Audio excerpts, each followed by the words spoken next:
Hello, you're watching Outsiders with Rita Panahi, James Morrow and myself, Rowan Dean. And my thanks to Mark Liebler for tweeting this cartoon, which pretty much sums up all you need to know about the United Nations and the refusal by most of the world to criticise China over anything, at the same time as demonising anything to do with Israel. A group of UN human rights commissioners are sitting around the table and the guy at the head says, "I'd love for us to work on the Uyghur issue, but a Jew just added a bedroom to his house in Efrat," which says it all. But first, this weekend marks 32 years since the Chinese communists ruthlessly crushed the student protests at Tiananmen Square, massacring the lives of many and the hopes and dreams of millions of Chinese people. This weekend in Hong Kong, where only a couple of years ago there would be at least a couple of thousand people, 180 or so thousand people, holding vigils to commemorate the anniversary. Now the Chinese communists have crushed the memory of it, and anyone who dares to show up faces 5 years in jail. Tiananmen was, of course, where the famous Tank Man bravely confronted the tanks, one solitary individual who dared to stare down the steely might of the Chinese Communist state, armed against those tanks with nothing but a plastic shopping bag. We don't know what happened to the brave man, but it's a safe bet his fate was not dissimilar to the doctor who first blew the whistle on the coronavirus some 18 months ago and was soon mysteriously pronounced dead. Back in 1989, we all recognised China for the brutal, ruthless, totalitarian dictatorship it was, and the photo of Tank Man caused anger and outrage around the world. We hadn't yet developed this foolish fantasy encouraged here in Australia by Aldi shopping bags stuffed with cash handed around to Labor politicians and our universities, that China would eventually become more like us once they'd had a taste of capitalism. What a joke. That was all part of the sleight of hand China pulled when they duped the British that they would keep the two systems that allowed Hong Kong to flourish as a capitalist powerhouse. That's all over now. But here's the irony. Rather than China becoming more like us, are we becoming more like them? Last year, we saw scenes in Victoria that I certainly never believed we would see in Australia. A police force as ruthless as in any tin pot totalitarian regime. Now, you're under arrest in relation to incitement. Incitement? Yeah. But, now, you're not obliged to say or do anything, but anything you say or do may be given evidence. Excuse me, incitement for what? What on earth? Excuse me, what on earth? Just put your phone down. Can you, It's in record relation this? to- I'm in my pyjamas. What's I this? had an ultrasound in an hour. because Yeah, I'm she's pregnant, so...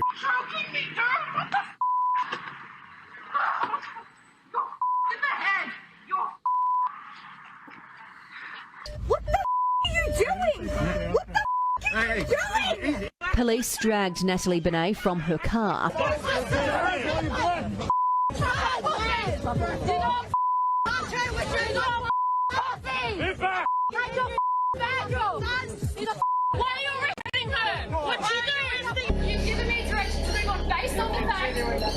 Based on the fact that I don't have a work permit, I have a work permit. You're not following the rules.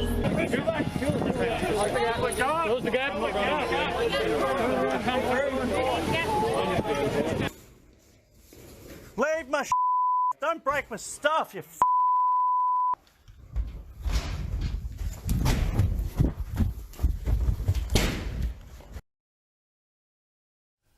And they broke down the door. The thuggery we have seen from the police, particularly in Victoria during the lockdowns, is chilling and shocked the free world. But it's not only the excessive use of physical force, it is the excessive use of authoritarian power.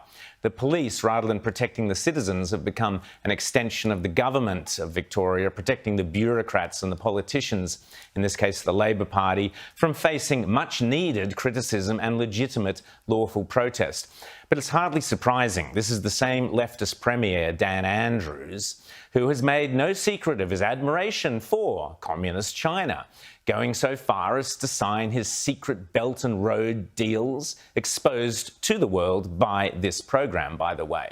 who also signed the entire state of Victoria up to the creepy and sinister UN Stronger Cities program. We need to look much closer at that. And the same Premier whose total disappearance since before Christmas after a bizarre incident has sparked an increasingly weird and feverish Melbourne rumour mill reminiscent of Soviet-era communism. The simple reality is that there is no scientific or science or scientific opinion that justifies the heavy-handed approach of the Victorian police to people who pose no genuine risk to public health and who are not at any serious risk of getting or spreading the virus. Yesterday, the Victorian police were at it again.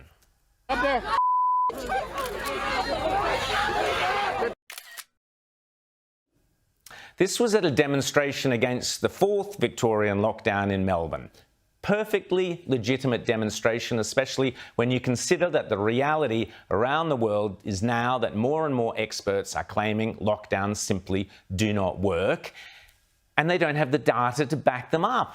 This chart shows those US states that locked down over winter in blue and those that didn't in red. And it is unmistakable, despite whatever other factors may come into play, that statistically lockdown states have higher deaths per million than non-lockdown states.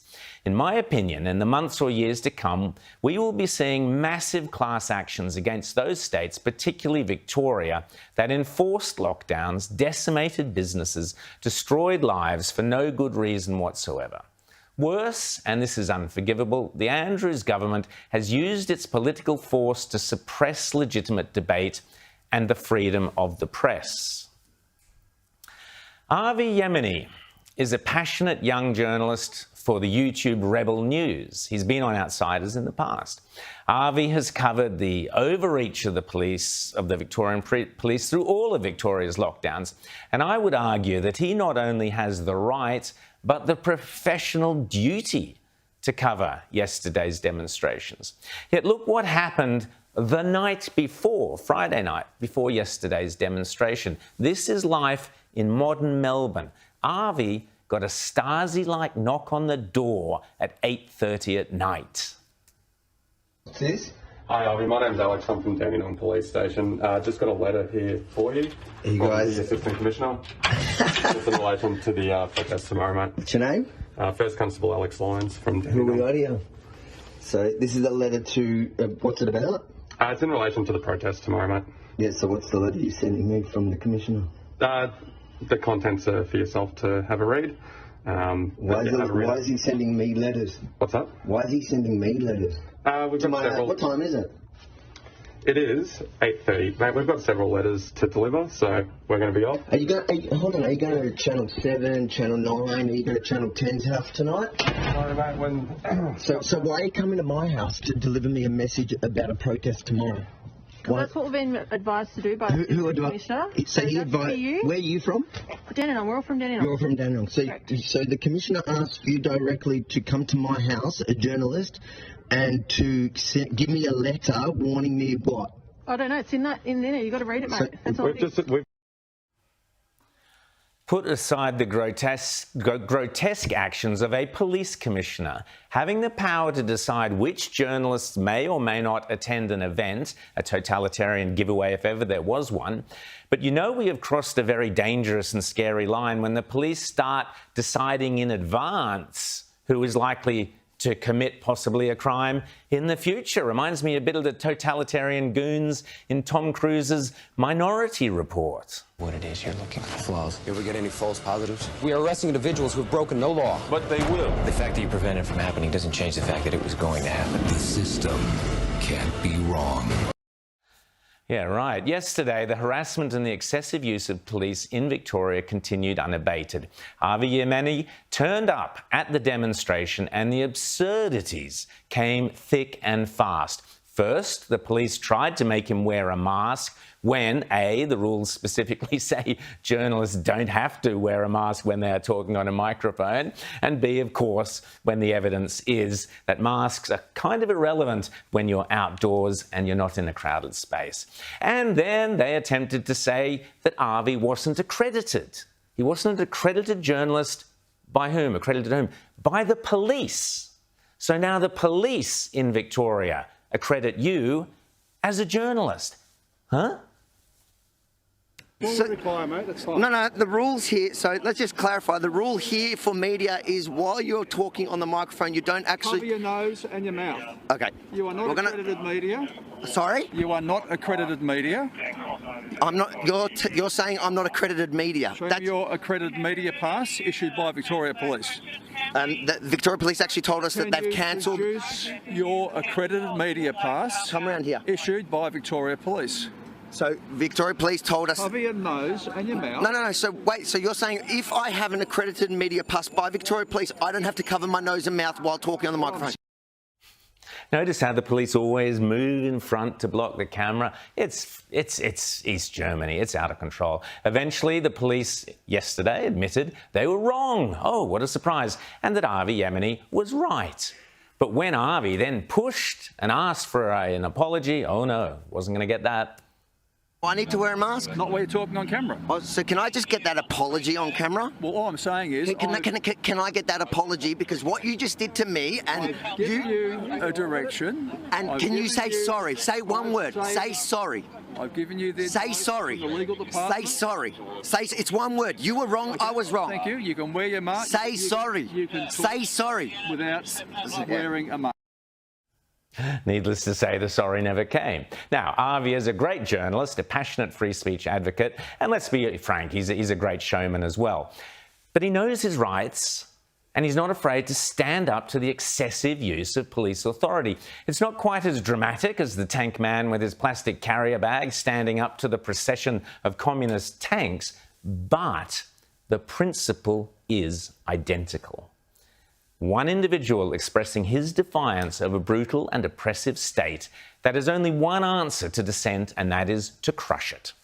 Now, we'll never know what happened to Tank Man. Indeed, if big tech and their communist overlords get their sinister way, future generations may never even hear about Tank Man. You see, this week, approaching the anniversary of Tiananmen, Microsoft's search engine, the equivalent of Google, which is called Bing, was accused of wiping Tank Man's memory from history. On Friday, when Microsoft users in the US, Germany, Singapore, France and Switzerland tried to click on the iconic photos and video of Tank Man, or even tried searching for the phrase Tank Man, they were greeted by this message saying, "There are no results for Tank Man." He'd been cancelled. Microsoft later claimed it was human error, of course it was Microsoft, and that they were working to fix the issue. Microsoft's Bing, of course, is one of the few foreign search engines available in communist China. On the anniversary of Tank Man's brave and defiant sacrifice, for big tech to appear to be playing along with the communist regime and wiping him from history is truly terrifying. But they're not all that surprising when you've seen big corporations such as Qantas refusing to call Taiwan, Taiwan, and media personalities, Hollywood stars, kowtowing to the Chinese communists' every wish and whim.